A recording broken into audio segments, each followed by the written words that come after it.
I thought it'd be, knowing There that should be an easy, because it's right there, but it's unfortunately just is not working. Okay. So there we go. We'll make the best of it. And yeah, if they can email the questions, I think that's what we said. Email me and I'll reply. Okay, and if they do email and say that so with that last event, I had to end it. So I sent them a new shared event. It should be up and ready so they can see it. It's all started. They just have to go back to their events page and it's right there. Okay. Okay, so it's right there. It says class 2 updated event. Okay. So if you have any questions there, but otherwise it's good to go here. All right. Muchas gracias. There we go. Okay. Bienvenidos. Espero que me puedan escuchar. I hope you can listen to me. I know you can. Right. So I'm starting with our date for today. I know I'm kind of skipping ahead, but I thought we could practice. So in Spanish, we say hoy for today. And when you think about that word hoy, I always say, like hoy ve, hoy, because the H is silent, right? You'll pronounce the H and say hoy. Hoy es, today is, and then miércoles. Miércoles. That whole thing is Wednesday, okay? Miércoles. And then la fecha, the date, we already, 22, right?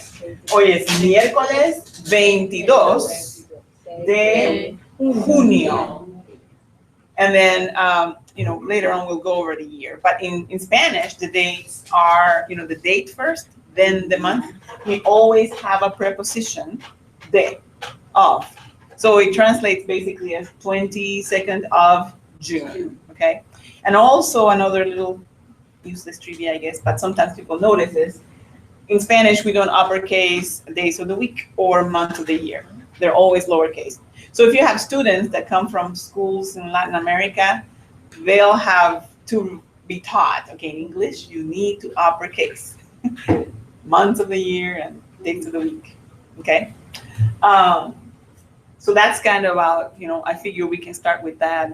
I also like to go over, just to practice and get us used to that idea of time, yesterday, ayer, and that's how we say yesterday in Spanish, ayer. Ayer. There's that Y sound, that's like yawn. It sounds exactly like in English, ayer, okay? Yesterday, ayer. So, ayer, ¿qué día? Yesterday, what was the date? And we're just going to focus on the numbers, los números, para practicar, to practice. So, si hoy 22, if today the 22nd, ayer, ¿qué día? What day? What number? ¿Qué número? 21. 21. Muy bien. Ayer 21. Ayer 21. Mañana, you know that one? You're familiar with that word? Mañana? Tomorrow. Mañana, ¿qué día? Mañana, ¿qué fecha? What date? ¿Qué número? 23. Muy bien. Mañana, 23. Okay? Okay. And I like to start that way to kind of get us practicing. Los números, la fecha is something that we also do with our students, right? Okay. Preguntas, questions de ayer, from yesterday. I have a question. So when I was kind of looking through for today, and I noticed that there was qual, which means what, and then there's como, which means what. Now, I noticed also that it says you use I think qual when it's formal, and como when it's not so formal. I mean, how do you know which one to use and which one is the best one, or can you just interchange them? You cannot interchange them. Qual is when you are requesting that you have a choice of information. So like this one or this one, right? Or like ¿cuál es su dirección? What is your address, right? ¿Cuál es su dirección? It's something specific. That you're gonna get your information out. Okay. Como is sometimes intangible, like ¿cómo estás? Something you can't, a feeling, emotions. I think I have some other examples here. Did you find that in the, there's a chart, Page right? 34 was Mhm. what I was The looking question at. words. Mhm. Let's turn to page 34. Página 34, page 34. We'll dive right into it because definitely the question words are important. And so we'll look first, the first one, who, quién, muy fácil, right? Quién, very straightforward. We'll always say quién for who. Quién. You know, the Quién. knock jokes. ¿Quién es? We don't have knock jokes in Spanish, by the way. They do not exist. So it trips us when Latinos come, they're like, okay, let's follow along, you know. Knock. ¿Quién es? No sé, I don't know. You know, so my husband always make fun of me because it's like, okay, let me explain this to you. Is there interrupting cow, you know? And I still, anyway. But it's always quién. Quién. Quién. Okay. Sometimes when on the phone, you know, if you call somebody, they might say, ¿Quién es? Who is this? ¿Quién es? That's what you would hear. ¿Quién? Not right question. ¿Quién es? ¿Quién es? Who is this? Okay. Then the next, here are the three what, right? The first one is ¿cuál? ¿Cuál? Mhm. So what is your phone number? ¿Cuál es su número de teléfono? You wouldn't say qué or cómo es, right? It's ¿cuál? Which one? Kind of. Does that make sense? Mhm. ¿Cuál es su número de teléfono? ¿Cuál es su dirección? Okay. In those instances, you would use ¿cuál? Okay. Or like I said, choosing from one thing or another, like ¿cuál color quieres? What color do you want for a child? You know, ¿cuál quieres? You know, if they have to choose red from blue, ¿cuál quieres? ¿Cuál? Okay, which one? The second what, ¿qué? What time is it? ¿Qué hora es? Repeat after me. ¿Qué hora es? ¿Qué hora es? What time is it? ¿Qué hora es? What is this? ¿Qué es esto? ¿Qué es? ¿Qué es esto? What is this? So pretty straightforward, I think. And the third what? ¿Cómo? ¿Cómo? So what did you just say? How's that? ¿Cómo? Sometimes it's hard to believe when somebody's saying something and then the reply from the Latino will be ¿cómo? Like, say that back again. ¿Cómo? Huh? ¿Cómo? So in that instance, you know, what? ¿Cómo? And then the examples we have, what is your name? ¿Cómo se llama usted? ¿Cómo se llama usted? Mhm. How are you? ¿Cómo está usted? ¿Cómo está usted?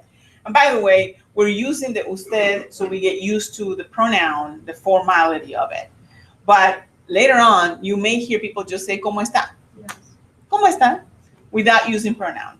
In fact, in Spanish, pronouns sometimes are tacit, so you may not see them. Or, you know, we just skip them in sentences.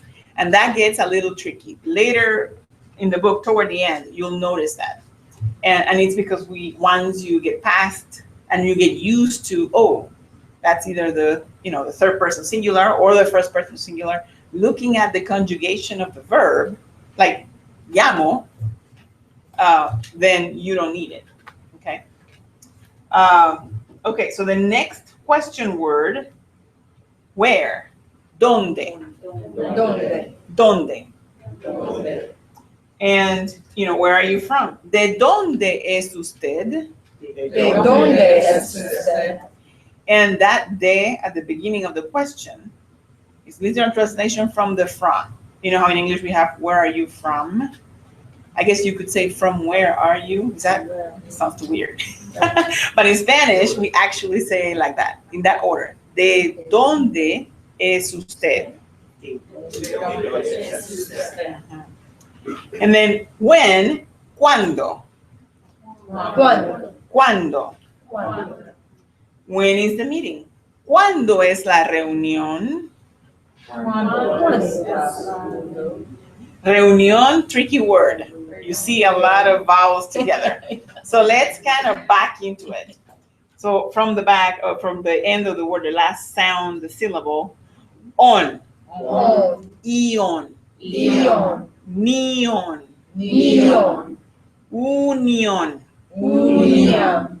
reunión. Reunion. Muy bien. Does that sound? Reunión. Reunion. Reunión. Any meeting, business meeting, parent-teacher conferences, meetings, reunión. La reunión. Okay? When is your birthday? ¿Cuándo es su cumpleaños? Cuando. Mhm. Now make sure you say that años, the ñ sound, okay? Let's back into that one too. Ños, Ños. años, Años. pleaños, Pleaños. cumpleaños. Cumpleaños. Perfecto. ¿Cuándo es su cumpleaños? Cuando es su cumpleaños. Cumpleaños. Cumpleaños. Años. Ajá, ajá. And I gotta tell you why. I mean, it's kind of funny, and I know you'll see maybe Latinos snickering when you can't say cumpleaños. You know why? You know why? No. It's not, it's because there's a different meaning to años in Spanish. It's anus. So, ¿cuántos años tiene usted? To them it's like, they know what you're trying to say, but in their minds, they're like, So, always say años. Años. That reminds me of when I was teaching my first year, first grade, and there was this child who kept asking me, how do you say desk in Spanish? Pupitre is the word for desk. That's what we use, the children use pupitres. And he would laugh and ask me again and again, how do you say desk in Spanish? Took me 2 weeks to finally realize pupitre, pupitre. And I would say it slowly so they would repeat it. So yeah, of course, they're all laughing. And I am clueless as to what is so funny about this. And then when I finally got it, I'm like, escritorio. In Spanish, we have more than word for the same thing. So then he's like, how do you say desk? I'm like, escritorio. No, the other one. No. With you, it's escritorio. Yeah. So we kind of have to be a step ahead of them, don't we? Yeah. And Latino kids, oh my goodness, I tell you. Anyway, but they're adorable. They're adorable. And I just try to keep up with the humor, Okay, so then, ¿cuándo es su cumpleaños? Later on, we have questions and answers. So the answer to that question, I'd like to tell you, is mi cumpleaños es. My birthday is. Mi cumpleaños es. Mi cumpleaños es. And then part of the exercise with that is that we practice months and dates, números. So if you would like to take a minute and try to, write down your the date and then the month, and then we'll go around.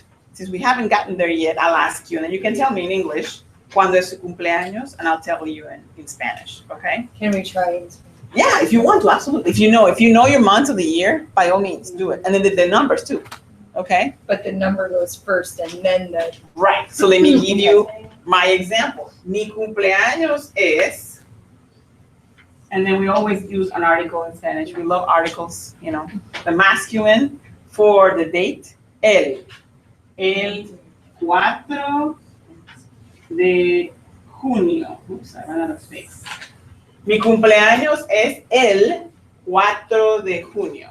And you will always need the masculine article before the date, okay? So that's my example. Mi cumpleaños es el 4 de junio. Anybody ready? It was like, okay, adelante. Mi cumpleaños es el 29 de octubre. Muy bien, el 29 de octubre. Ok. El cumpleaños es el 29 de octubre. Do you understand that? What is that in English? October Would it, 29.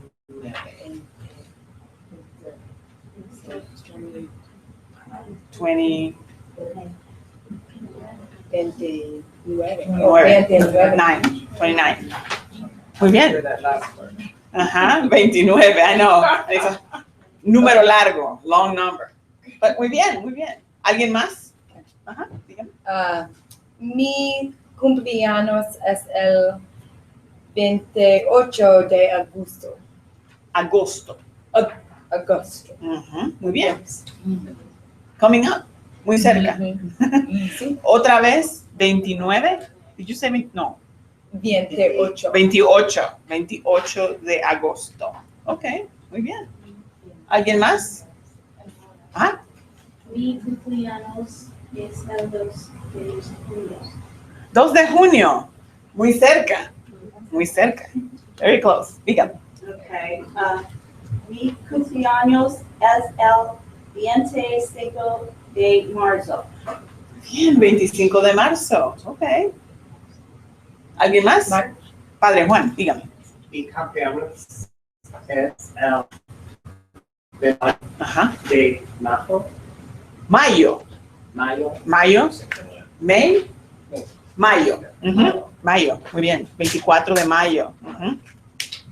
Ok. Mi cumpleaños es 23 de marzo. Mi Ajá. cumpleaños es 23 de marzo. 23. 23. Ajá. 23. Bien. 23. Oh, Ajá. 23. Mhm. Okay, so it's 20, either 20 or 20. I'm sorry, I'm just overemphasizing the V, but it's 20, 20, 23. ajá, 3. Muy bien, 23. Muy bien, 23 de marzo. Marzo. Ok, oh, cerca. ¿Alguien más? 24 de marzo, 23 de marzo. Ok, ¿alguien más? ¿Cuándo es su cumpleaños? Mi cumpleaños es el 29 de mayo. 29 de mayo. Ujú. Ok. Ajá. Mi cumpleaños Ajá. el 21 agosto. 21 de agosto. Ok, 21 de agosto. Muy cerca. ¿Alguien más? Cerca. Muy cerca. Close. Cerca. It's what I keep saying. Muy cerca. Very close. Oh, see, look at this. Very close. Muy cerca. Cerca. Near. Very near. Muy, very close. Muy cerca. ¿Alguien? Ajá. Adelante. Mi cumpleaños es el 2 de septiembre. 2 de septiembre. de septiembre. Ujú, muy bien. ¿Cuándo es su cumpleaños? Mi cumpleaños es el 30 de abril. Ok, 30 de abril. Ok, muy bien. When we get to dates, we'll be practicing at least another round, so we'll get to know each other's birthdays. Plus, I'll ask things like, ¿cuándo es Halloween? So that you have to think in Spanish, the date. 31 de octubre. Or ¿cuándo es San Valentín? Valentine's Day. Okay, so that will be coming up probably tomorrow, I think, when we cover dates. But let's continue, now that we know cuándo es su cumpleaños. Muy importante. Latinos like to celebrate birthdays. And I will be sending you, have you heard the song that Latinos use for birthdays? We sing Feliz cumpleaños a ti, but we also do las mañanitas. Have you heard of las mañanitas? Okay, I'll send you a video. But it's a mariachi, usually, type song. Estas son las mañanitas que cantaba. You heard it? Where? in high school. They sang Kylie. I was trying to see if Kylie had ever sang it. It's Okay. Very good. Yes. So it's a mariachi song. It's sung first thing in the morning, like 5 in the morning. They wake up the birthday person because literally, and the song that I'll send you, I may have already done that, but it has the lyrics and the meaning. And so it's the very early mornings that King David used to sing to those who, had a birthday, and that's what we're singing to you. And so, very loving. Okay, we want to celebrate you, but really early. Okay. My husband doesn't like that because my mom. Sleeping on our birthday. Yes. No. What? No, you do not sleep in on your birthday. You have to get up early and celebrate at 5 in the morning, 4, 3, I don't know. However early the family decides. Because my dad used to do it. He'd call like 4 or 5 in the morning, and my husband would be like, "Oh, why?" It's like, but it is a celebration. It's a special. They're thinking of you. It's like, but I want to sleep on my birthday. So anyway, okay. So the next question: why? ¿Por qué? ¿Por qué? 2 words, and with the accent in the E of que indicates the question. ¿Por qué? And then the answer to that question is por qué. So because in Spanish is por qué. 1 word, no accent. And then the emphasis is in the very first syllable, por qué. I can't hear the difference. Really? Okay. ¿Por qué? Porque. Kind of. It's very cool, but it's the same word. It's just the intonation that changes. And Latinos have a hard time with why and because. Like you'll hear them sometimes saying when they're learning English, they'll say, "Why I want to go," and why do you like, swimming? Why I like it, porque me gusta, and so they're literally translating the same word because that's how it is in Spanish. But it's the intonation that makes the difference. ¿Por qué? ¿Por qué? ¿Por qué? ¿Por qué? Okay? And we are actually revising some of the examples like this one, the because, ¿por qué? She missed it in the example. So, why do you study Spanish? ¿Por qué estudia español? Porque quiero hablar con mis compañeros. So that one got missed, and it's a revision in our in the new version. So you're not actually saying it in there. we're not. I mean, that is a perfectly good answer, but we're not using the example. So I'm going to send that revision to you so you can, if you want to handwrite it or cross it out so you have the example, how we use it. So it just goes at the beginning then, right? Right. Okay. And it can be, usually it's in the beginning to indicate, well, because, right? Just like in English, you will always have that because at the beginning. So, porque quiero hablar con mis compañeros.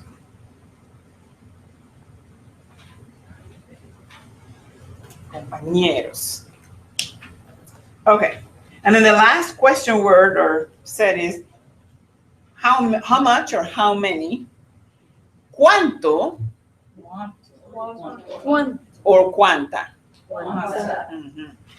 And that is that the difference is the gender of the noun of the question you're going to be asking. So typically we say cuánto for like how much does something cost, right? How much does this cost? ¿Cuánto cuesta?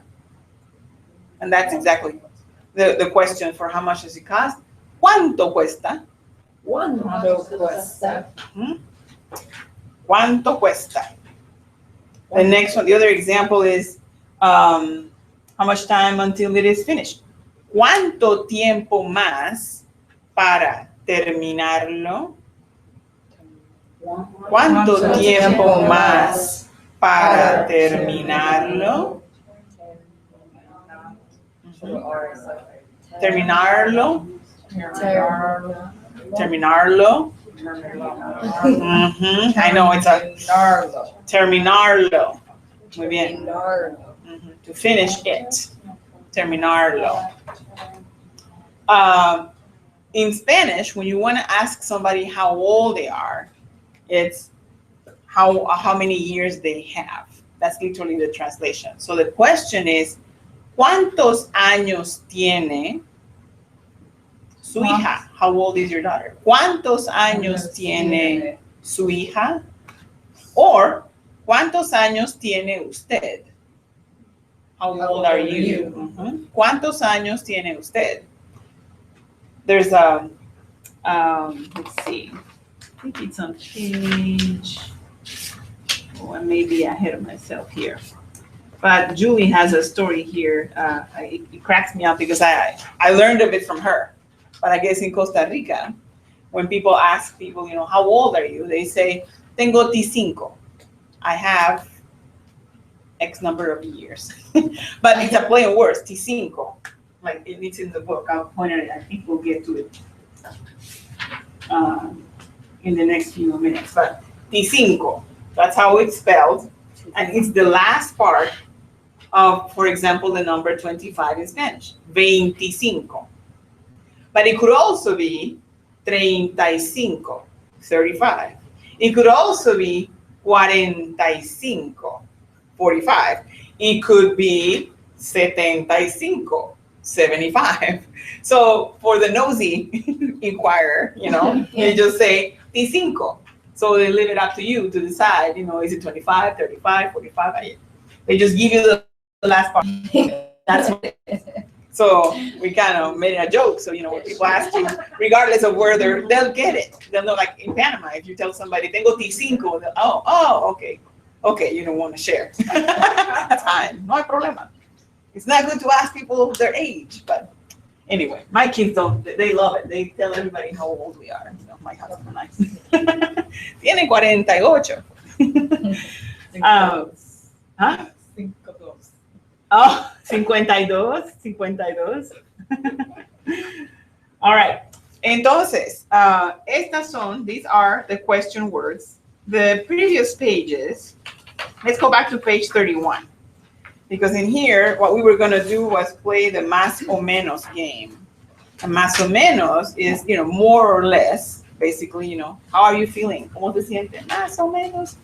But also with números, I choose a range, let's say from 0 to 10, keep it simple, 0 to 10. And I pick that number, and you have to guess what number it is that I've picked. And you go around the room and you tell me, and the number you think. You give me a guess. And then I'll tell you, más, guess higher, or menos. And we'll go around the room, everybody taking turns. How does that sound? We're just practicing números. And we'll do 0 a 10, 0 to 10. Okay? Now the problem is going to be that I need to remember that number I picked. I'm very short-term memory. Write it on the Kinda back like of the Dory. sheet. I'm not Dory. Yes, very bien. Or here, I'm going to write down over here. That's what I do later. Otherwise, okay, let's see. Okay. Guess. 5. Más. 3. Más. 8. Más. 9, Más. Yes. Yes. I like to go extremes, so we can go. Yes, muy bien. Now let's try 10, 10 a 20 to 20. So that range, 10 to 20. Okay. Momentito. Okay, adelante. 14, Menos. 12. Menos. I didn't see what you said. Menos. Menos, okay. 11, Ese es. That's it. Ese es. Muy bien. Una vez más. One more time. Let's do now the 0 a 20. From 0 to 20. Okay? And so I got it. You didn't guess, did you? Okay, your turn. I'm going to try to put it. 17. 17 17. menos. Daniel, 13. 13 menos. Más.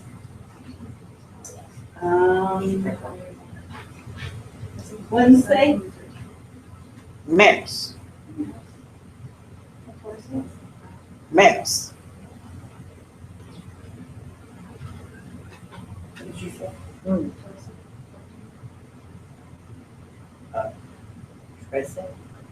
Menos.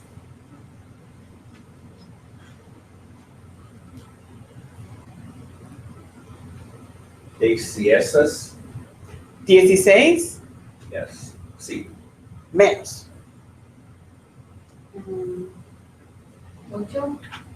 Más. 12. Menos.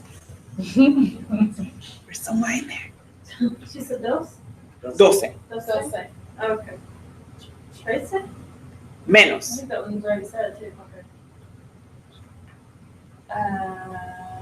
9. Ese es. That's it. Muy bien, perfecto. I just really. See, and I just, usually I write down the number so you can see, and we narrow that range. But other times I think we're just gonna test the memories if we remember what the other person said. I forget myself, so gracias. Thank you for being game for the game. Muchas gracias. Okay, so the bottom of the page, page 31, we're gonna practice these phrases, which will help us, increase our knowledge of phrases, and these are very useful. The first one, how much does it cost? ¿Cuánto cuesta? ¿Cuánto cuesta? ¿Cuánto cuesta? ¿Cuánto cuesta? ¿Cuánto cuesta? ¿Cuánto cuesta? And número dos, the answer, it costs $15. Cuesta $15. Cuesta $15. Cuesta dólares. Dólares. Dólares. Dólares. Mhm. And the emphasis is in the first syllable. Dólares. Dólares. Dólares. Dólares. Dólares. Perfect. It almost sounds to me sometimes when we're saying it fast, sounds like dolores, right? Yes. Aches and pains. Dolores. Did you know that dolores means aches or pains? Yeah. So, Maria Dolores. Some people are named Dolores in Spanish. Yeah. So Mary Pains. Those are jokes in Latin America. Actually. And people, like, oh, Lord save you that your last name is Cabeza, like head, because there is a last name, Cabeza. Maria Dolores de Cabeza. Mary aches of headache, or headaches. So anyway, okay, so cuesta $15. Cuesta $15. Número 3, number 3, sign here, firme aquí. Firme aquí. Firme aquí. Firme aquí. Firme aquí. Firme aquí. And then the last phrase here, you're welcome, de nada. De nada. Have a great day. Que tenga un buen día. Que tenga un buen día. Que tenga un buen día. Que tenga un buen día. That is a phrase that we Latinos like to say. When we're partying, we say hasta luego. Que tenga un buen día. May you have a good day. And it will, yes. I was wondering about the word search that we did, Uh-huh. and with the S, it's morning. D-I-A-S is morning. D-S is morning. Without the S, it's day.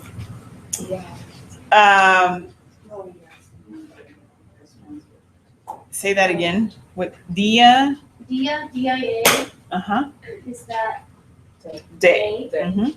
Okay, and DIAS, is plural for day, so days. so not morning? Morning is, oh, I see what you're saying. Okay, so in English is like good morning, right? In Spanish we say buenos dias, but morning also means mañana in Spanish. So Tomorrow. So you say. tomorrow and morning, the same word in Spanish, mañana. So, You're saying good day then? Mm-hmm. Buenos dias, good days. Good day. Mhm. Buenos say that dias. in the morning. In the morning. Or good In the morning. Now, if you say que tenga un buen día, have a great day, it refers to the entire day. But buenos dias is the equivalent of good morning. But we're not saying, the word morning there. There. I can see now. Wow, wow. I wasn't thinking exactly the disconnect, but I get it now. So yes. And I think that's one of the things that I've made notes for us to include in the book, because we don't think it till we know it. It's like it's a given that mañana is, can be morning or it can be tomorrow. But when it comes to día and días, and then the phrase, the greeting, buenos días in Spanish, it can get confusing. If you're thinking of it, the equivalent or the literal translation. Gracias. Muchas gracias. So is it clear then how we're using? Okay. Very good. So then, que tenga un buen día is have a great day, regardless of the time of day. Okay, it's just our parting, may you have a good day. Que tenga un buen día. Now, some people question why is there that que at the beginning? It almost seems like, where did that come from? It's a phrase. Well, that is, and it will be in some other, I think level 3 or 4, we talk about subjunctive in Spanish, those of you that like grammar. And so in Spanish, we use subjunctive a lot. Part of it, I think culturally, we're not very direct. Have you experienced indirectness of Latinos? We do not like to be direct. We kind of beat around the bush. And that is sometimes a source of conflict, I think, with Americans, because American culture is very direct and we need a yes or no answer, 9 o'clock in the morning. But Latinos are like, mañana. And then, so it's our job, and there I am, half and half, because I'm a mixture. And I understand both sides. But in order for you to get your job done, then you kind of have to get it out of them, right? Cry it out. ¿A qué hora? What time? I need a time for you to tell me when. And it's okay. I think we get it as Latinos, that we're way too laid back and relaxed with our time. Case in point is, parties. If you get invited to a quinceañera or you have had this experience. I was just gonna ask culturally ask you to talk a little bit about time commitments. I'm just gonna give 2 personal examples, and I wanna understand better, because I get frustrated, but if I understood, I might not be frustrated. So 2 examples, soccer games, they start late every time, and I'm like, come on, like the whole team's on the field, they're not even here yet. That's frustrating. Yes. And First Communion or sacraments where they're walking down the aisle and families are coming in 40 minutes after the mass has started, and they're coming into the back of church, and I'm seeing it's so I want to understand, because it's hard when I put out this information that starts at 3 or it starts at 2 and they're coming at 2:45 and they're missing everything because it's 15 minutes to the end. Can you help us understand that cultural piece maybe? Yes, and I feel your pain, because when my mom is a teacher, a retired teacher in Panama, and that was one of the biggest struggles, was trying to get the people to be on time. And it's taught and it's expected. And so they would do things like close the doors. And there'd be people outside like, hey, try again next time, and it'd be really like hard. But then they would get the message. I guess I'm not saying, go through those links, but being a specific, like in instructions, for example, we need to say things like en punto. En punto is the equivalent to o'clock. So like, for example, your starts at 3, tres en punto, 3 o'clock. Now, for Latinos, that would probably mean get there at 3. And then, wait a minute, put on makeup, and then the hair's not dry, and, the transition is not built for Latinos. So maybe build the transition for them and say 2:30, 2:30. So building transitions for them, and maybe even including it in like parent information, so that they can understand, build this transition because it's a go at 3. It's a go at 3 and we need you to be here. So maybe arrive at 2:30 and then the Mhm. ceremony begins. Yes, expected at, and very clearly, because like I said, that it's unless we make them like, not only written like this, en punto, and they'll just, it's a I'm recommendation. sure you did that in some ways. We have the same thing this year. Yes. First communion came and there was 3 kids not there, on the block. And so of course, they walk in during the first reading in their beautiful, Mhm. gowns or whatever, and they're looking up and down the aisle for their seats. I know. I thought, oh my goodness, I can't believe this. Yes. All of a sudden, these families just like Mhm. turned in. Yeah. As if nothing happened. No, yeah. Like, It's oh this, my goodness. what's the problem? We don't get it. We don't Or understand. they It's like sneak a it in. whole nother planet. Yeah. We're like, It's a whole nother planet. And I really think it's the lack of transition whatsoever.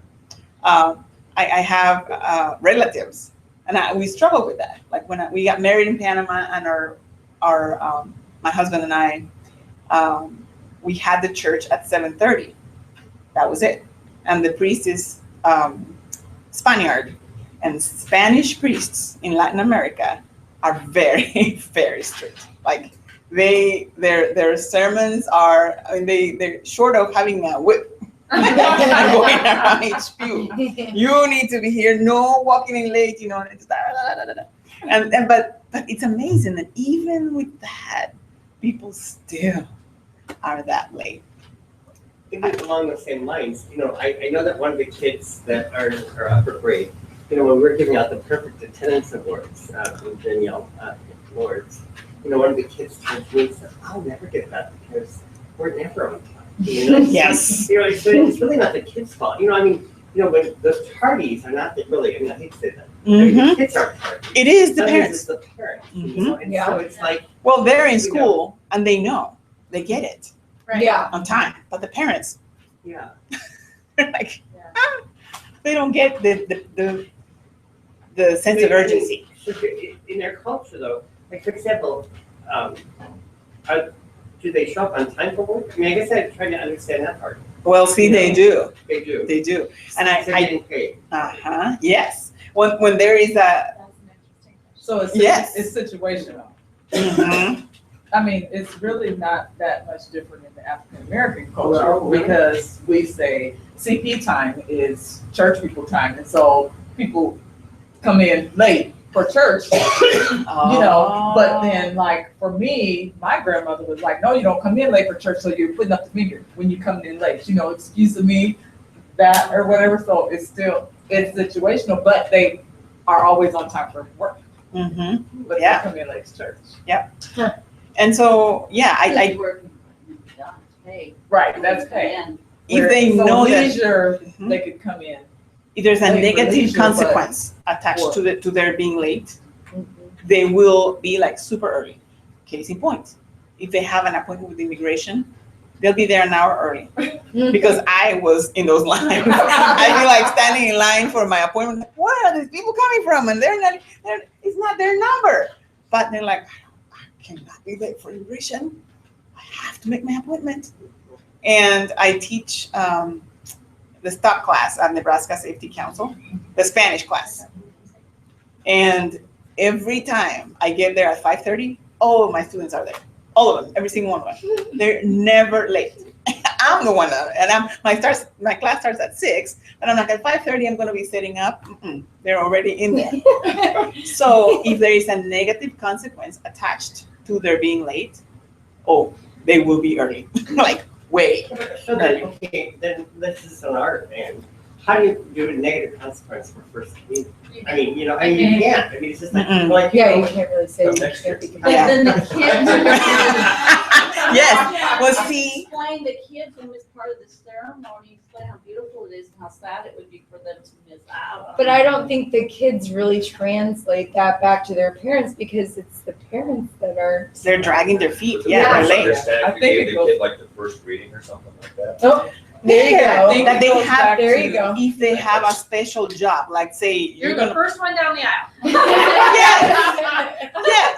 Yes, and you have to be, and then you relay that to the parents, like send a written note saying your child has to be here, say by 2:40, report to the door because they have to hand out flyers, I don't know, something, a negative that's gonna reflect negatively on Right. them. They might then okay, gotta start the rollers at 4 a.m. instead of at 12. I don't want to take too much more time, but maybe just what we need to do. Maybe it's not your feeling, Father, I don't know, but maybe I just need to let go of the guilt of feeling badly, knowing that they missed 30 minutes of a very special ceremony or whatever. Because I'm the one standing in the back of the church as the principal, helping people or doing whatever, and they're constantly coming in the door behind and late, and I feel my heart just hurts because the kids missed walking down the aisle, or they missed hearing the gospel, or they missed, whatever, or they're just in time to receive communion, and I mean, it's ruining my experience because I feel so badly for them. Mm-hmm. And so maybe I let go because that's how they're feeling coming in. Mm-hmm. Why am I putting myself through all of that? I don't know. True. Do you think- I want it for them. Do you think the kids though are internally feeling that, I don't know. I think they do, and Yeah. my example is my family in Panama. My sister, she's divorced, and they actually finally got their kids to do their first communion this year, and the priest talked to my sister, and told her, if your children are late twice for catechism, they have to wait till next year. Mm. And they're old. They're like they're ashamed of walking down the aisle with all these little second, they're 4th and 5th grade. They're like, no, we can't. So they made my sister get them there on time. So. Mhm. Thank you for taking Yeah. time. No, I I know. took time out of the book, but Mhm. I appreciate you helping with that because that is definitely a cultural thing that we face Mhm. every year, and it seems to be growing in our Mhm. schools, and I want to understand it better. Yeah. No, it's my friend Julie. She had a birthday party. Her kids go to Crestridge, and they invited a Latino family. But she said in the invitation 2 to 4, because they were after they were collecting things to take to the Humane Society. So they were at 4 we get in the car and we go to the Humane Society. At 4:00 they see this van rolling in, the entire family, and she's like, who are these people? Because she didn't know the friends that her daughter had invited. And she's like, oh, that's, I don't know, Juana or something. And, oh. So I'm like, well, I guess there's some cake here. And I guess they visited for like an hour. And then they left, oh, no, now Humane Society is closed. They close at 5. So, she said, that's the frustrating part of the Latino culture with time. In that situation, they kind of looked at the 4 saying, we can come anytime in a ride, right? Yeah. Okay? Yes. So if you're doing like an open house or something, Right. would you want to say, we begin at 2 and end promptly at 4, or we close, or we, I don't know what's the order, not end, but wrap it up at 4? I mean, I guess I'm trying to figure out, because I can see where, if they think that they can come to parent-teacher conferences between those hours, To them, it's a range. Yeah, it's a range. it's a range. Oh, I can show up 10 minutes before. Shit. Well, Yes, exactly. yeah, well, it happens. Uh-huh. I'm just trying, I'm thinking, saying Anglo time is gonna become seen as a racial comment, and I don't want to do that, you know what I'm Mhm. saying? But Yeah. that's basic, what I'm saying is, this is the American time. We're not in Mexico, we're not in Guatemala, we're not in Mhm. wherever. And I would say, to that, I would say for Latino parents, maybe do they have some kind of Like get together at the beginning of the year, like a. yeah, like A back to school PTA night or- or yeah, homeschool something or whatever. where they can gather and maybe have a couple of parents, Latino parents Mhm. that are closer or are more involved, and you can have them be coaches to these other Yes. families and say, okay, it's not like we're gonna make you be responsible for them, but maybe we will.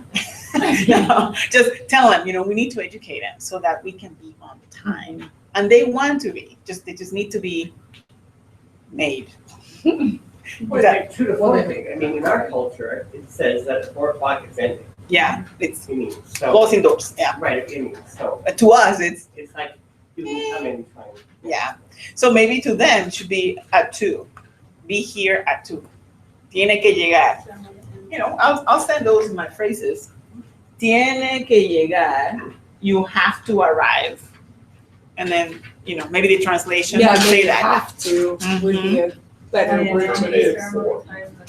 Tiene que llegar a las. I'll send that in my email. I'll send like examples of ways that we could, gently channel them to promptness. It's the same with being tardy in the classroom, if somebody comes in late, then you just have to restart everything or re-explain everything. Exactly. And you get frustrated Mhm. when, Yeah. And once they get the idea, when they learn it, they realize, okay, I have I call her my mom, my Omaha mom. She's from Panama, but she kind of became, she embraced all of us, all the Panamanians that came to Kearney. And we would go to church with her at the first mass. She likes to go first mass. And if we were not ready, she'd leave without us. And then just like when she came back, like, you, blah, blah, blah, and then you're going to do this. And we're like, oh, yeah, we need to be on time. So it takes that, sometimes the pow pow, in Latinos like to say pow pow, like, spanking or something, Learn the hard way. Yeah, learn the hard way. But actually, and I mentioned this to OPS teachers, and so just to be aware, pow pow, it's almost like POW, POW. They're gonna write an incident report. You say pow pow, they're thinking. Like, well, it's like punching, like not Just punching. like this. But even, They're gonna Physical. even pow pow Mm-hmm. would be an issue. Yes, absolutely. But I guess my point is in families like parents, when you hear parents telling their kids, "Te voy a dar a pow pow," I'm going to, it's going to be a spanking. And so they do. It's a form of discipline. And I think I sent you the video of you La did with the Chancla. shoe. La Chancla. Yeah. It's a form of pow pow. And, I grew up with that, where my parents would, whatever they had near, just to reach it, because they're not going to chase you, you start running away from the consequence. Right. But so it's funny, it's humorous, but it's actually something that happens for disciplining. And Latino parents expect their kids to behave at all times, regardless. And they can get, physical. They do. That's their go-to. So something to be aware of, I guess. Any other questions? I know, and I welcome this because I think this is important for you to understand. And Well, okay, when you said they expect them to behave, now I happen to go over to St. Joseph's Church, right over here on 16th and Center, okay, and that's where I grew up. Okay? I wanted to see something, but I happened to walk into their Spanish mass, okay? And they have, the kids are just like all over the place. I mean, just walking around and, during mass? Yeah, during mass. And so I said to Father afterwards, do they always do that? And he goes, oh yeah, they do that all the time. So I was really surprised, because I guess I've always heard that if a child is not behaving, it's kind of like a insult to the family. Is that true? It is. And especially in church, that's the biggest place where you see Latino parents expecting their kids and making them toe the line to sit. And, you can't look behind you, you can't be talking. So I'm surprised that that's happening. It could be the permissive, the assimilation, not assimilation, but they're just relaxing the rules too much because they know they can get in trouble for pau pau, for la chancla, and for, which are their tools that they come with, that they grew up with. And actually, interesting, I just remembered a conversation I had with somebody that was in my stop class in National Safety Council, and it was a grandma, and she said, my son will not discipline the kid. He's always in the phone, with the, at 2, 3 in the morning, video gaming. And she's like, I will take that and throw it away. But my son says no, because I never bought him and let him do that kind of thing. So he's letting his son do that. And maybe that's because everything is becoming Americanized too, because they grew up in America and now they're seeing the American culture and maybe being a little bit more relaxed. Yeah, there. But You find that in African families, those that are born in Africa have a very, we'll do it this way, and then they're even their siblings that were born in the United States, they take the worst habits of Americans, but that is themselves. So I know a huge difference when each siblings from the same family, if they're born in Africa, that's one thing. That's not a problem. But if they're born in the United States, that's a different story. And they slide when it comes to what we are expected Yeah. to be like, behaving and like in church. Yeah, that my mom would just, okay, and take him out and then give him a talking to, okay, now show me how we sit. And here's a question I have about mass, because my kids, when they took Spanish, their teacher always required them to go to Spanish language mass, and so I try to change it up and say, let's go to a different church this time. So we went to St. Peter's one time with my youngest son, and I saw something that blew my mind was that they were doing confessions in the middle of mass up until communion time.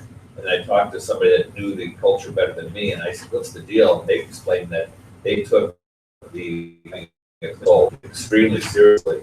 And so that's why the priest was doing confessions while the other priest was saying mass up until the time it was time to give out communion, which just blew my mind. Boystown does that, they'll do confessions Do they? during mass. Yeah, I've never been to Boystown on they'll do Sunday for a long confessions time. during mass. And it's, at least in Panama, I overheard priests saying, we gotta catch them when they're here. And so they make themselves available. And they make an announcement, doing confessions right now. So then the line immediately forms because they're there and they'll do confession. Go fishing where the fish are biting. Exactly. Yes. Okay. I will send you ideas of things and examples of things that people, absolutely. I just want to understand it better and maybe try to do something that we can to help, because I do feel badly when they miss You bet. important things. You bet. And it's important to them. I mean, it's a big deal. But making them be on time, like my mom says, it's like pulling teeth. All right. So the following pages, let's see. We have more practice. Let's see. Page 32 and 33 is skits to practice. I want to see if I can. Okay. Yeah, let's do.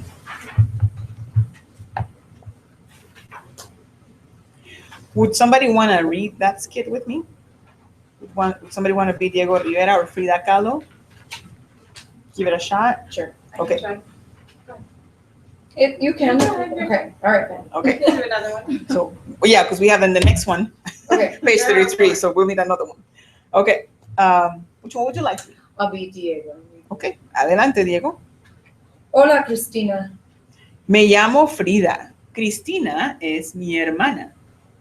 ¿Cuál es su dirección? Mi dirección es Avenida Central 1534. Mi amiga Cristina ¿Calo? vive en Avenida Ujú. Central 1534. Ajá. Yo sé, mi hermana Cristina vive conmigo. ¿Cuál es su número de teléfono? 333-1234. Mi amiga Cristina tiene este número. Yo sé, nosotros vivimos en la misma casa. Muy bien, muchas gracias.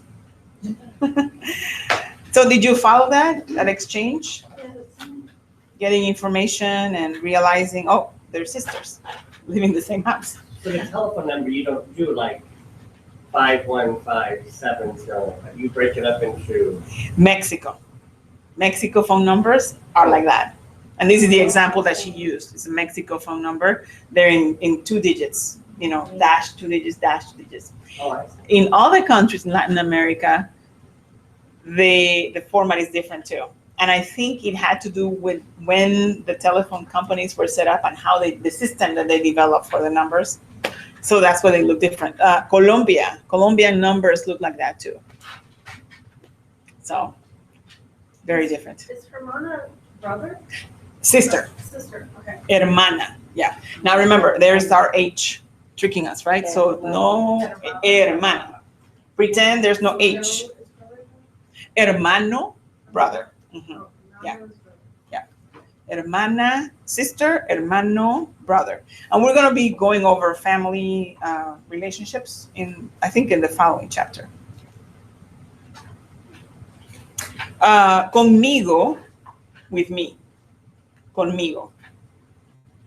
Have you seen water bottles? I think there's a brand that's Contigo. Have you seen this? Contigo? That means with you. I've seen the water bottle, I'm like, oh, with me. The water bottle's with me. But it's actually a brand. I don't know. Oh. Have you seen it? Okay, so that's what it means, by the way. Contigo, with you. Okay. Any questions of this skit? No? Okay, so then the following one is a role play.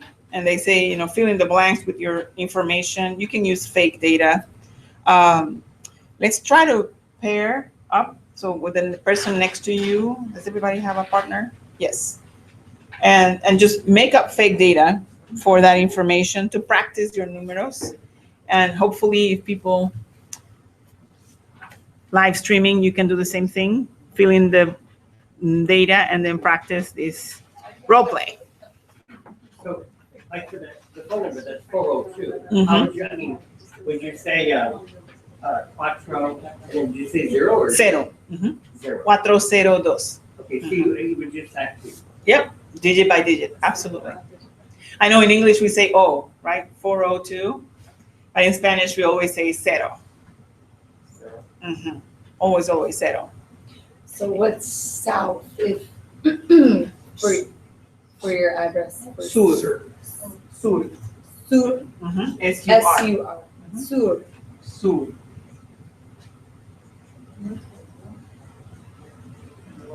Sur. And then north is norte. Norte. Norte. Señor, lo sabe. Yeah, I No, know. norte. Norte, sur. Este is east. Este Este. o este, west. I know it's oeste. Este, East, east, okay. oeste, west.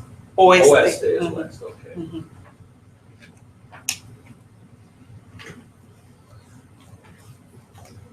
So we'll take a couple minutes. So what would street be then? Calle, Calle. calle. Mhm. C. C-A-L-L-E, calle, calle, street, street, If you calle. wanted to say western instead of west, how would you say western? Is it a form of oeste? Occidente. Oh. C. I'm Oh, thinking of yes. mountains. Uh-huh. Mexico. Right. Okay. So Say city. The Occidental Mountains and, it's the, there's 3 mountain chains that go right through central Mexico. Right? Occidental's one of them. Sounds right to me.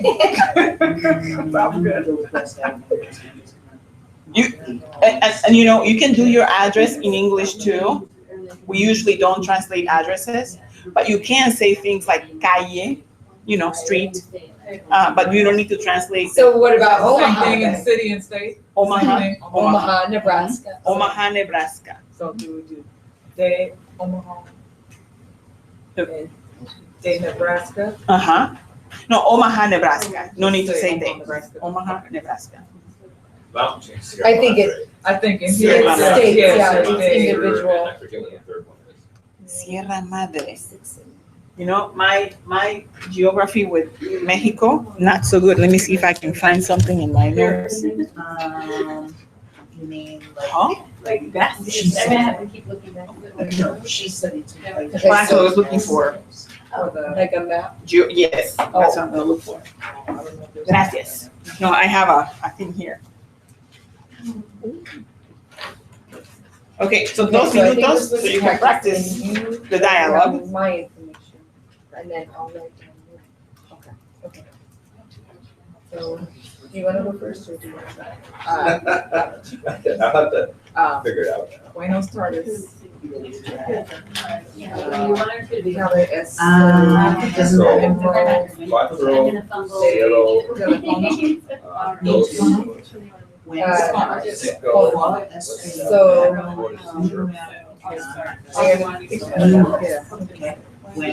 Cuatro, cero, dos,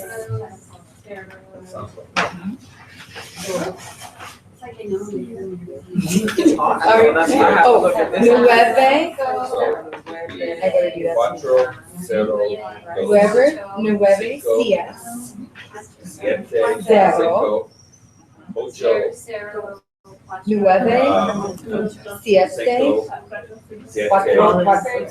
cinco, Son los últimos four números de su ocho, seis. quiero social. 8, 5. That's an Oriental, I said. I'm looking for. Oh, Yeah, I didn't do, Is your last I didn't one? do like, put them No, together, I no. just. That's fine. yeah, like that. Yeah. Yeah, it's all in Spanish. So you teach them in Spanish, the names? Yeah. Oh. Rio Grande, Rio Bravo. Yep. Mhm. Qué interesante, that's interesting. Like I said, I've learned here because I don't remember going into detail in geography in Mexico. Or Gulf of California. Okay.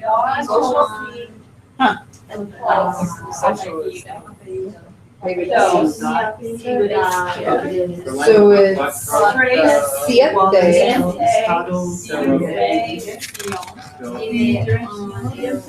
Cinco, seis. Para su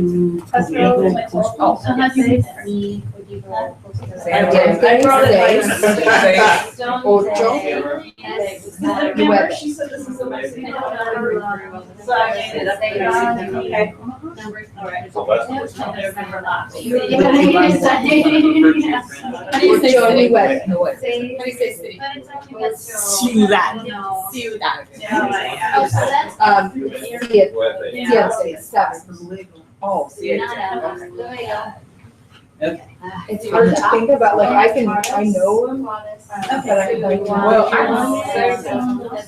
but then when I'm looking at, Right. I have a list, actually, I want you to say those. Last When one. I'm looking So at, I look at that.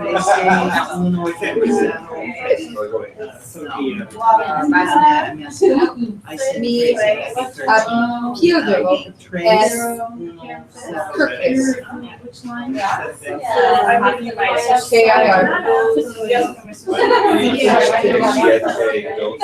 Oh, I guess. Okay, sorry. What is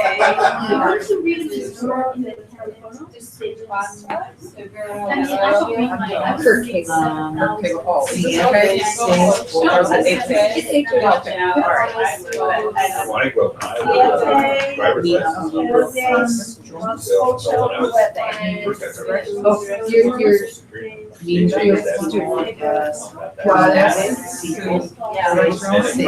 Mi dirección es dos,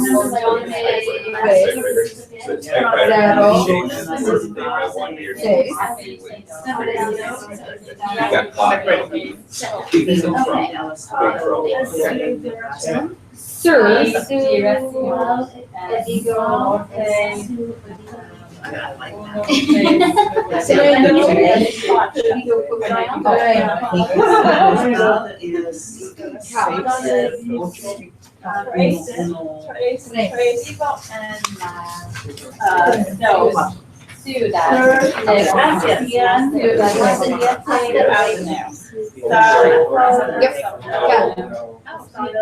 tres, Trace. Thirty-four.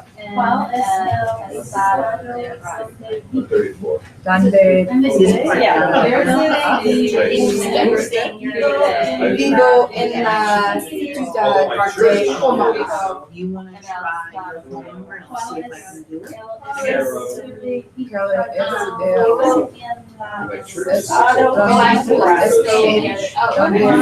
One block. Vivo en el estado de Nebraska.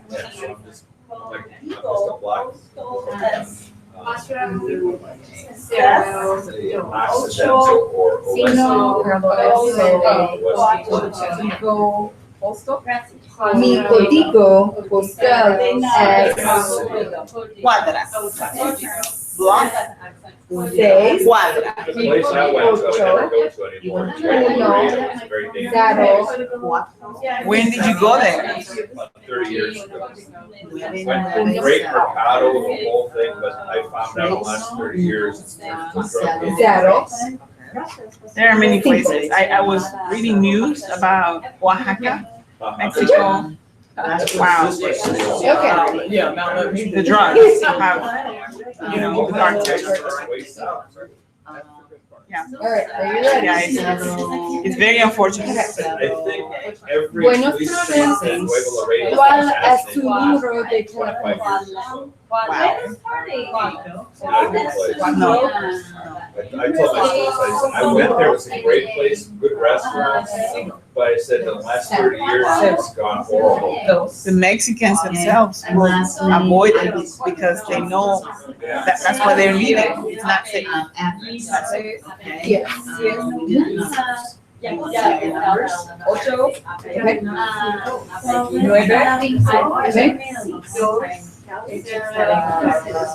uno, I think this is coming, that doesn't matter, these English Spanish to say. Mine All right. was nueve, cinco, tres, ¿Cuáles son los últimos 4 números de su seguro social? This is the one I heard. your zip code is? cuatro, Or do you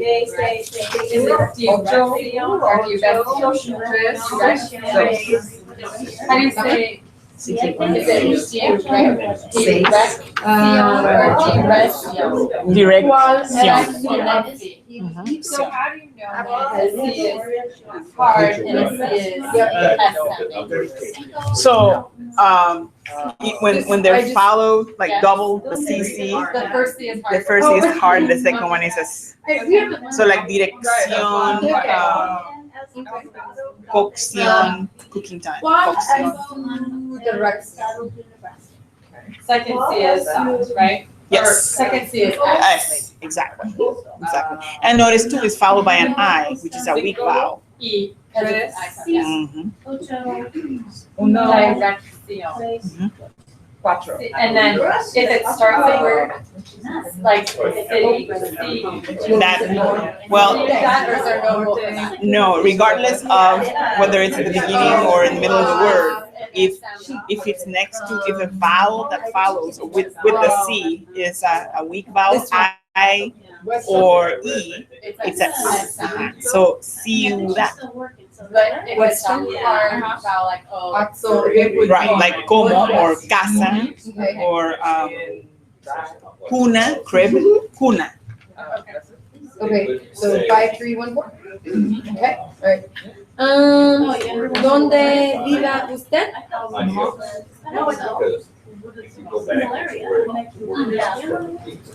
¿Cuál es el estado donde vive? So they.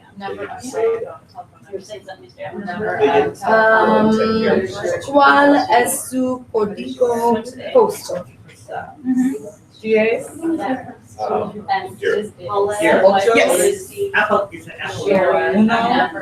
The name, last name. Applebee's. apellido. So the L's are. Then there's like yes sound. Like apellido. Dinero. 4, And then 68104. Perfect. I know, and you know why? Because the C when it follows. Can you imagine, like, the vowel sounds? So today, all day, I've been like practicing how to say those first, Go for that. See, you got like, more S. these things. Right. And on the cards or whatever. And so like I'm saying them, but I can't imagine myself like having a fast conversation. I would be like, what is that? I'm like,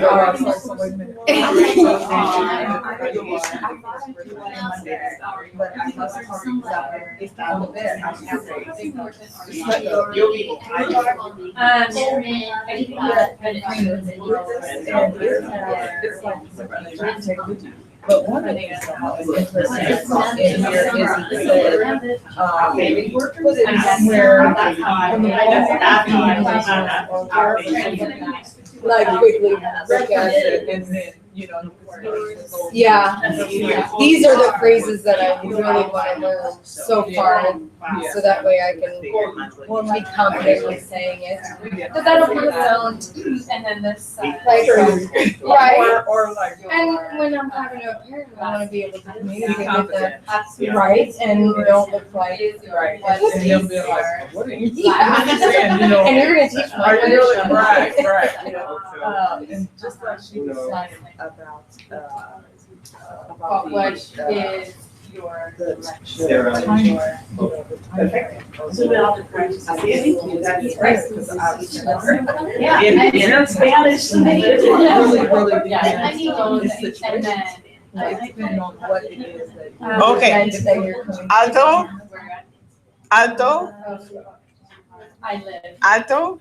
I mean, Live in. you know, stop, alto. City of, yeah, live in the city of. Sorry. No problem, no hay problema. So, that practicing, that's good, role play. Más o menos. The idea is that we continue just practicing pronunciation and getting comfortable reading these words when you hear your neighbor.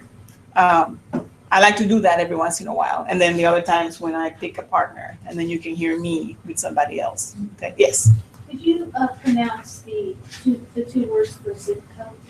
sure. Código postal. Código postal. So you have to remember that A is Ah, there we go. And remember those sounds of the vowels, you know, postal, O-A, postal. And I heard somebody say block. The word for block in Spanish is cuadra. Cuadra. That's the block. A block from here. Una cuadra de aquí. A block from here. Cuna means crib. I just did these 3 examples so you can see the letter C next to a strong vowel. Oh, yeah. U-A-O. Cuna, casa, cosa. Cosa means thing. thing. Thing, yeah, cosa. What's Cuna? Cuna, crib. A crib, baby crib. Cuna. Yeah. Crib, like your pants, you know. Oh. Okay, okay. Baby crib. Cuna. La cuna. Cosa uno, cosa dos. Ajá. Thing one, thing two. Thing one. I'm from the. Uh-huh, yes, yes. That's the word they just use now, they say pants. Cierto, cierto. Okay, here's another one. Now here are examples with the sound. We have this word here, cierto. Means true. True. Like those tests, true and false. Cierto y falso. True and false. Cierto y falso.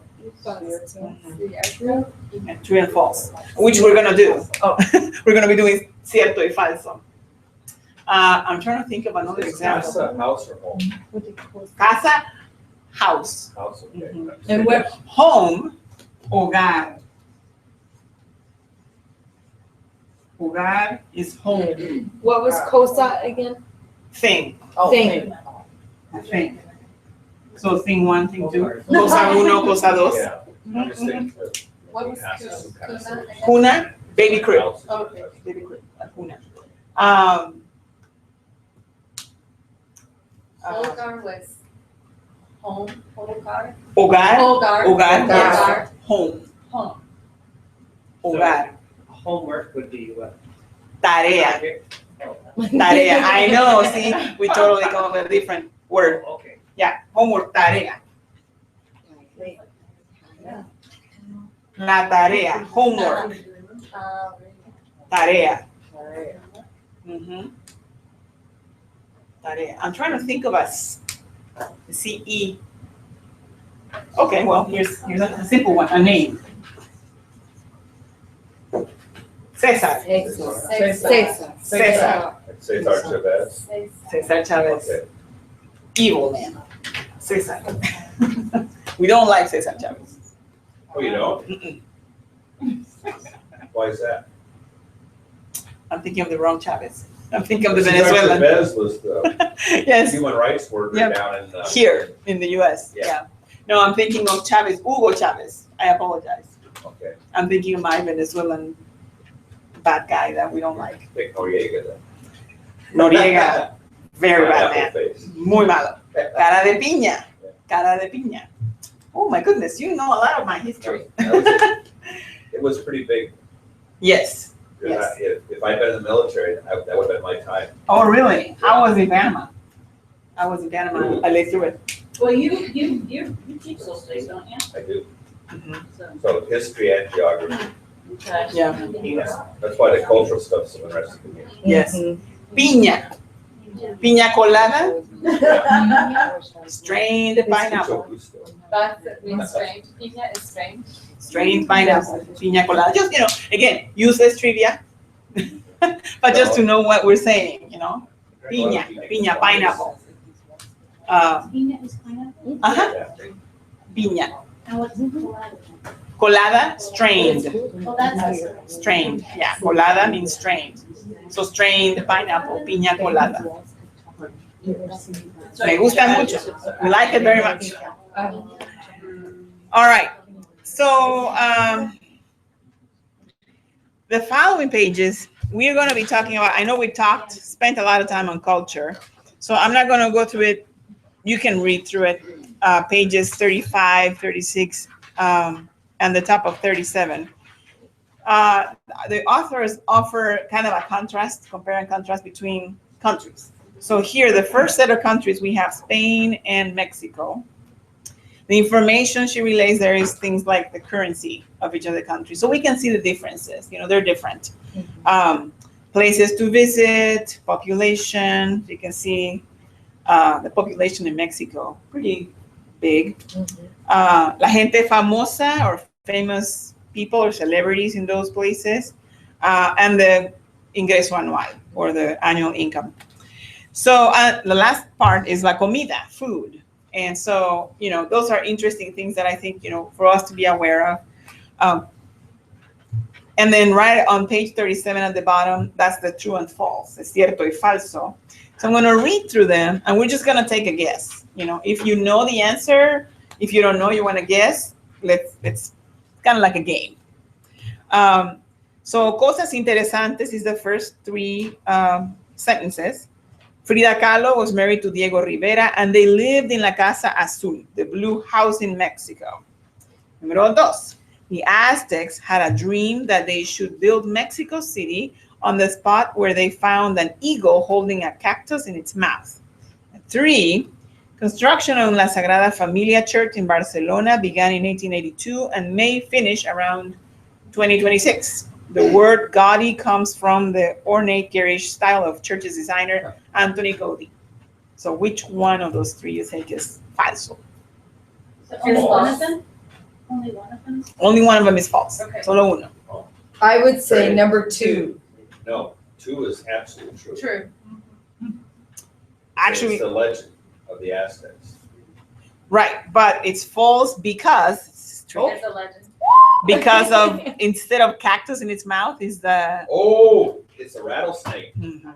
Oh, I So didn't read it, yes. Yes, I know. I always, I'm like, oh, it has to be number 3. No. Sitting on the cactus It's- rattlesnake. yeah. And, you know, I have here, if you want to, if you get a chance, on Spanish Chat Online, she has a culture tab, and she has pictures for each one of these things, so you can go and look at them. But here's what I saw. I mean, I was blown away. I'm like, oh, that's right, it's a snake instead of a cactus in its mouth. But there's pictures of Frida Kahlo and their house, La Casa Azul, the Linda Casa Azul, and the church.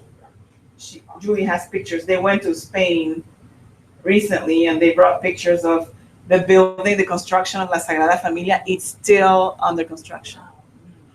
For how long? It will. They estimate it'll be done by 2026. When did it start? 82. Mhm. Yeah.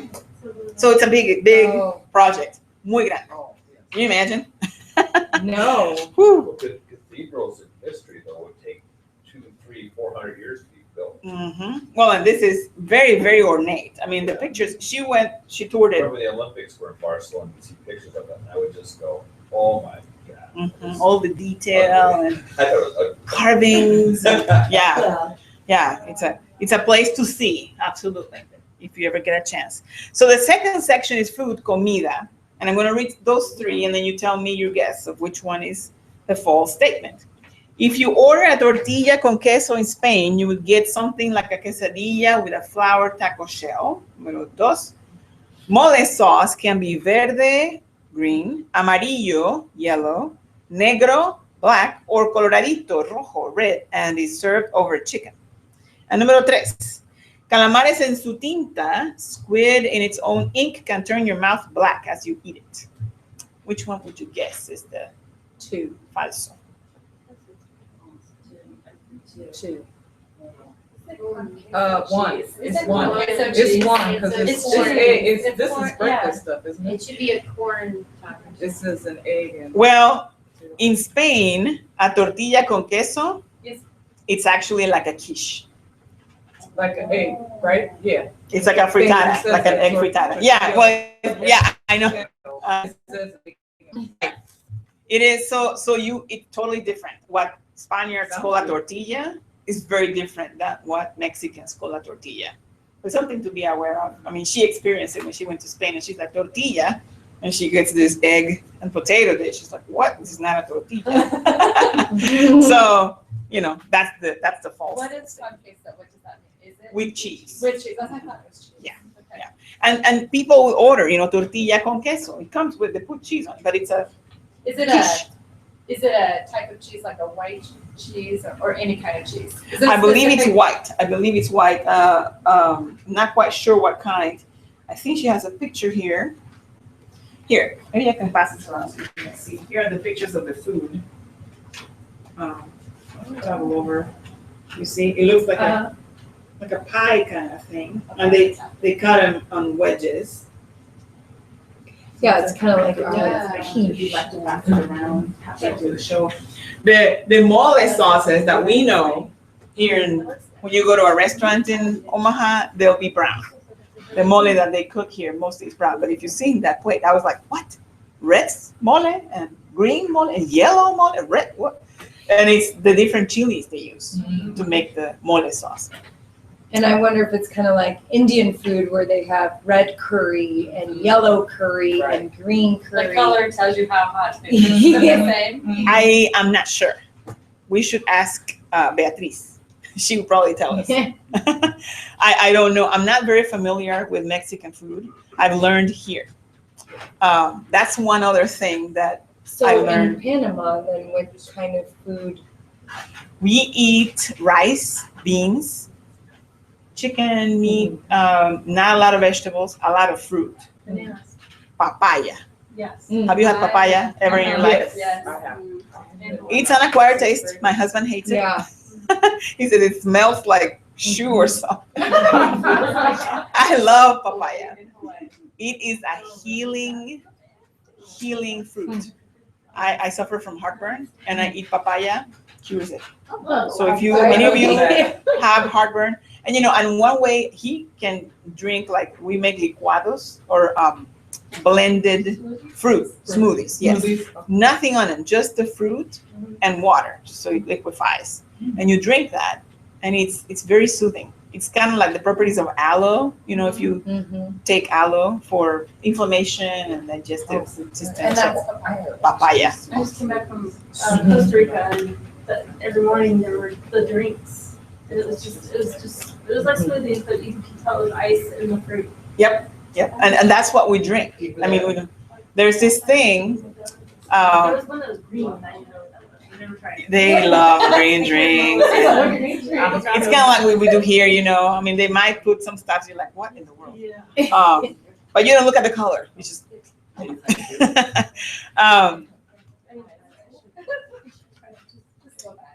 Okay, I'll have to send you the link for this. But Costa Rica, they have a drink made out of sugarcane syrup that's kind of made, it's hardened. In Mexico, they call it piloncillo. And in the rest of Latin America, we call it raspadura. When we go to the store, when we go to El Caribe, I'll show you what those look like. But anyway, that's the main ingredient for this drink.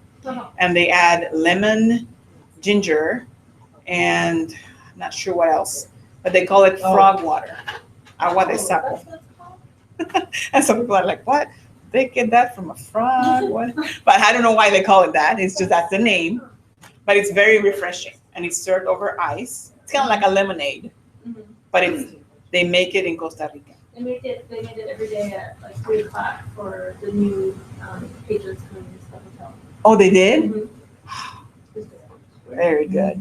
Did something, and I'm gonna, digress a little, but was there something that you were able to pick up that was different from what you're used to, like culturally? All The food. Yeah, definitely the food. I felt, well, it was on a resort, it was Guanacaste. Mhm. And we were first in San Jose though for a couple of days with friends who are Costa Ricans. Oh, okay. So that was wonderful, Mm-hmm. but frustrating for me.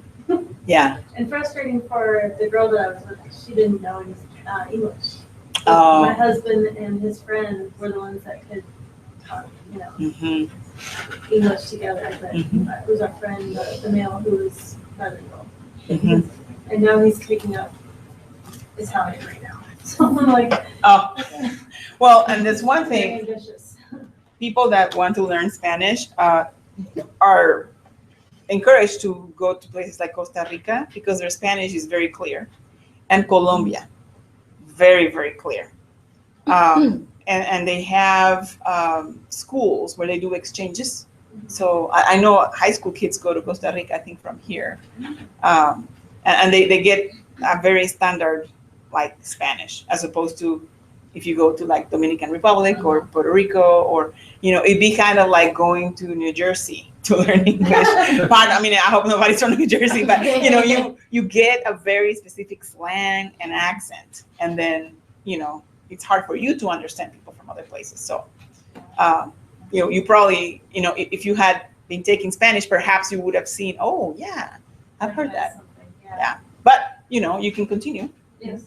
Like in Omaha area, like if you were walking down South Omaha, Uh-huh. 24th Street, you hear people talking. Is there different, the dialects, like how many would be like in this area? Several, like 10 or 20 or? I would say it is a good representation from most Latin American countries, but the majority is Mexican, majority hands down. And when we are together, we tend to speak like Mexican, we acquire that other accent. I've noticed, like yesterday I was talking to Beatriz and I found myself slowing down and enunciating. But when I talk to my friends from Chile and Peru, we just put words together. Here's an example. Actually, my husband told me to tell you guys this because he says, you gotta tell them. We learn by the book and very proper. But when you go out into the real world, it's not like that. Tell them. They need to be aware and not be frustrated, because he doesn't give up. He still practices. He talks to my mom, my sisters, but he says, when you get going, you lost me. I have no idea. Sure. I heard Jeff. But we were at a hall, those places where you have to put in money to keep going. The toll booth. Highway toll booth, yeah, in Panama. And he was driving. I do not drive in Panama, by the way. He drives. Loves it. Are they on the same side? Is it No crazy rules. driving like Costa Rica? Yes. It's, Yeah. there's no, you look He at the says- sign and the signs don't mean anything. No, the stop signs are a recommendation. Everybody rolls through that. I'm like, okay, I'm coming. Stop. And then the honking. He loves that. He thrives on that. But so the lady looks at him and doesn't even say hello or nothing. She just goes, 50 centavos. And he looks at her and he looks at me and I'm laughing because I knew. I'm like, 50 centavos. And she kept just saying over and over, 50 centavos. And finally he goes, is she saying 50 centavos? Yeah. So she did not pronounce the S's. That's 50 centavos. She said 50 centavos. So she had put a H sound in there. H sound and When- drop the S. H's are silent, but yet. But he took the minutes to actually process that. That's He did. And the people in the back, and I'm laughing. And so What was the toll? 50 cents. 50 cents. Yeah, 50 centavos. Cents. Oh. Centavos. 50 Probably says that like, centavos. what, a million I mean, yeah. Probably. And then most people know. But she looks at this gringo. Oh, he doesn't know. 50 centavos. And we were supposed to have the money ready and give it to her. But she's like, 50 centavos. So that's his funny story. And he always tells me, relay that to them. That sometimes they will do that, What's the dialect like in Belize? Belize speaks English.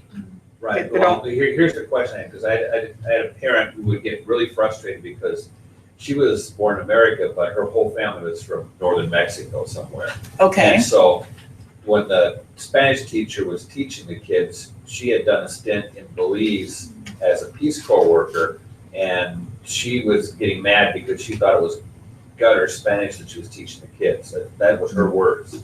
And I'm just going, I don't know. No, well, as far as I know, they don't speak Spanish in Belize. Yeah, And it if was they pretty- it do- was usually be British Honduras, but Well, yeah, and if they do, it Yeah. probably is a mixture. okay. In some parts, like in Panama, actually, near the coast and in some of the islands, they call something called papiamiento. And that is a mixture of English, French, and Spanish. Oh, It's a dialect that I cannot understand, but I hear like, oh, you pick one word or two, and then the rest is the dialect. So it could have been that maybe she knew some Yeah, I don't combination know. and not pure Spanish. Yeah, and she would get, the mother was getting really upset, complaining Oh, and going, I didn't know enough to know. I had an idea that was what she was talking about. It was a Mhm. different dialect. yes. And Yeah.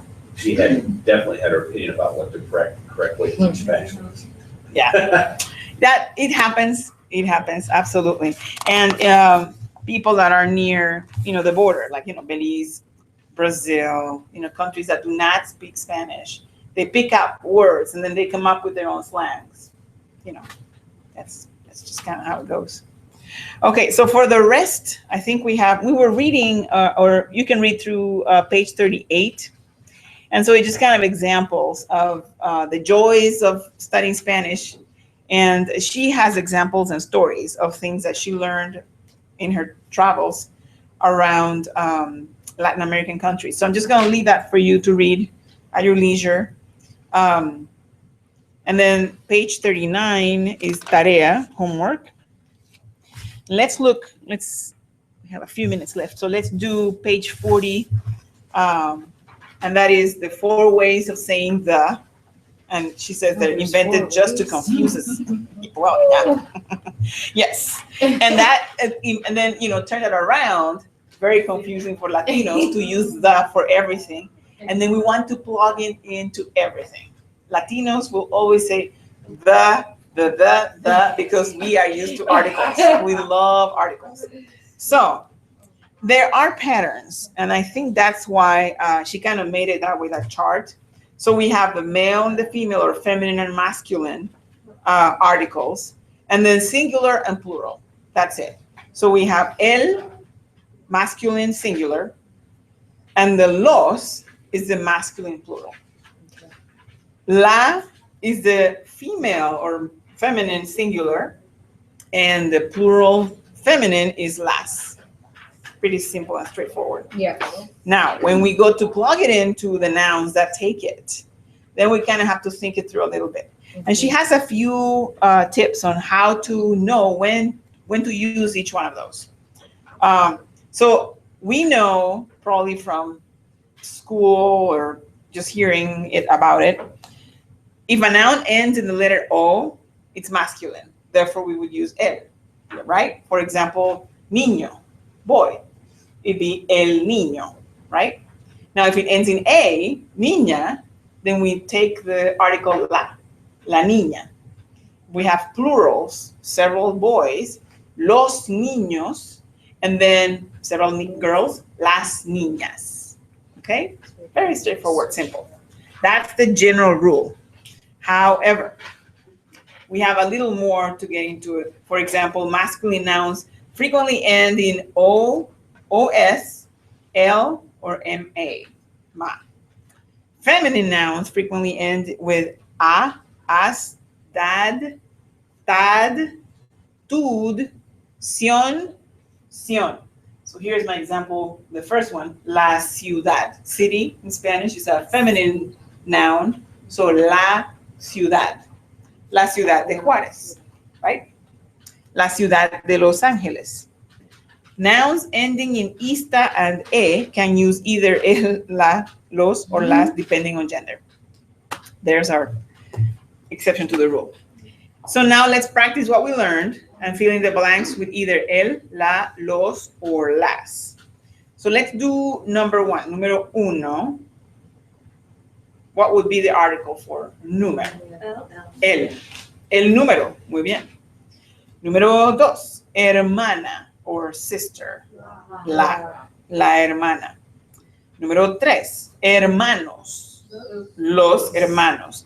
Now notice in the plural for niños, hermanos, if there is one boy, one brother, and three sisters, the plural is los hermanos. Still, that one boy makes the plural for those nouns, los niños, los hermanos, los niños.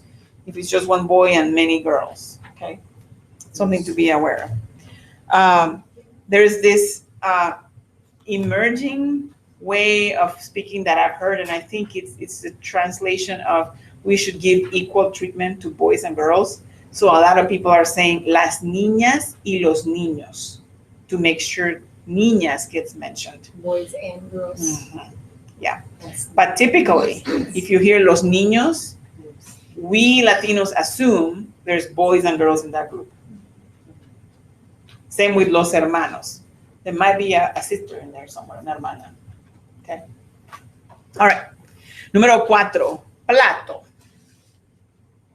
Plato means dish or plate. El plato. Muy bien, el plato. Número cinco, mesas. Las mesas. That means tables. Las mesas. Número seis, cuchillos. Los cuchillos, and that means knives. Los cuchillos. Número siete, cuenta. La cuenta. The bill. Right? The bill. Número ocho, tazas. Las tazas. Las tazas. The cups. Número nueve, mitad. La mitad. And that means half. So the half, la mitad. Número 10, cucharas. Las cucharas, and that means spoons. Las cucharas, spoons. Número 11, tenedores. I think it goes either. Is it an E? Es los. Los. Los tenedores. Forks. Los tenedores. Now, if it's one fork, el tenedor. And the last one, número 12, chico. El chico. El chico, the boy. That's another word that we use for boys, for kids. Chico. Chico, chica. Chica's girl. Chica is girl, yes. We have the word agua. Agua is one of those exceptions to the rule because it ends in A but we use the article el agua. Okay? So for agua, it's el. Sol, the sun. El sol, that one is masculine, el sol. ¿Preguntas with the article? It just takes practice. It does, it does. And as we get through, when we get more vocabulary, I'll try to send you the article with the noun, because I think that helps, you know. We used to teach, and I noticed in the textbooks for Spanish, they just have vocabulary without the articles. Yeah. And we need it, because it's a tough concept to get to grasp, you know, especially with the exceptions. So I'll send you vocabulary with the articles. And then page 41 is tarea. And if you will please cut out those flashcards on page 43. By now we are accumulating quite a few. I would encourage you to practice the new phrases. Use those flashcards to practice. And then for tomorrow, we're gonna start chapter 3. We didn't get through much of it, but I would like you to bring a picture of your family or a family member, because we're going to be doing an introduction of that family. If you want to look through, let's see, page 46 and for page 46 and 52. That's what we call it, el proyecto de la familia, or family project. And what that is to practice introducing a family member and saying something about them, okay? So that's what we'll be doing tomorrow for our class, okay? Preguntas? No? Okay. Then I'll be sending you more notes, more information. And if you have any questions, by all means, please, for your flashcards. If you'd like to take that for your flashcards, and you can use those envelopes. I forgot, I needed to ask you, how did you feel the pace of class went today versus yesterday? Did you better? Okay, not so rushed. We had questions about things that are important, like how to deal with people from different culture, and not to get all wound up, because, you know, some of us have dramatic backgrounds, and so when you say to be there at 5 o'clock, you will be there at 5 o'clock. Exactly. Good. Okay, and I'm just trying, I want to be cognizant that if we go too fast, I lose you. I don't want to lose you. So by all means, and you tell me, más despacio, we slow it down. Okay? Very good. Muy bien. Muchas gracias. Que tengan un buen día. Hasta luego. Now let's take a look at this. A ver. Está alto. Buenas noches.